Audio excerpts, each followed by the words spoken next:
ഇന്ന് ഞാൻ എൻ്റെ ബ്രദറെ മീറ്റ് ചെയ്യാൻ പോവാണ്. ഈ തവണ ഞാൻ അങ്ങോട്ട് പോയിട്ടാണ് അവനെ കണ്ടത്. ഞാൻ അങ്ങനെ ഊബർ പിടിച്ച് മടിവാള എത്തി. ഞങ്ങൾ ഫസ്റ്റ് തന്നെ ചായ കുടിച്ച് സ്റ്റാർട്ട് ചെയ്തു. കഴിക്കാനായിട്ട് സ്നാക്സൊക്കെ ഉണ്ടായിരുന്നു. ഞങ്ങൾ കട്ട്ലേറ്റ് പിന്നെ ഈ ഫിഷ് ഡേ ആയിരുന്നു കഴിച്ചത്. അത് കഴിഞ്ഞിട്ട് നേരെ മാളിലേക്ക് വിട്ട് അവിടെ തന്നെ ഫസ്റ്റ് കയറിയത് വെബ് സൈഡിലാണ്. ഈ ബ്ലാക്ക് ഡ്രസ്സ് എനിക്ക് നല്ല ഇഷ്ടമായി, പക്ഷെ ഞാൻ എടുത്തില്ല. അത് കഴിഞ്ഞ് അവന് ഷൂസ് നോക്കാൻ പോയിട്ടുണ്ടായിരുന്നു. ചുമ്മാ വെറുതെ അതും എടുത്തില്ല. പിന്നെ ഈ ജിം വെയറൊക്കെ നോക്കി. അത് കഴിഞ്ഞിട്ട് ഗെയിംസിൻ്റെ സെക്ഷനിലോട്ട് പോയായിരുന്നു. അതും കഴിഞ്ഞ് ലാസ്റ്റ് വിശന്നപ്പോൾ മന്തി കഴിക്കാൻ പോയി. ഞാൻ ആദ്യമായിട്ടാണ് ഈ മന്തിയുടെ സൈഡായിട്ട് ഹലുവ കാണുന്നത്. ഞങ്ങൾ കഴിച്ചത് മസാല ഷവായി മന്തിയായിരുന്നു, കുഴപ്പമില്ലായിരുന്നു.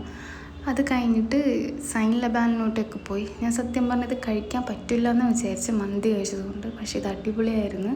ഇത് മുഴുവനും കഴിച്ചിട്ടായിരുന്നു വന്നത്. അപ്പോൾ അത്രയേ ഉള്ളൂ.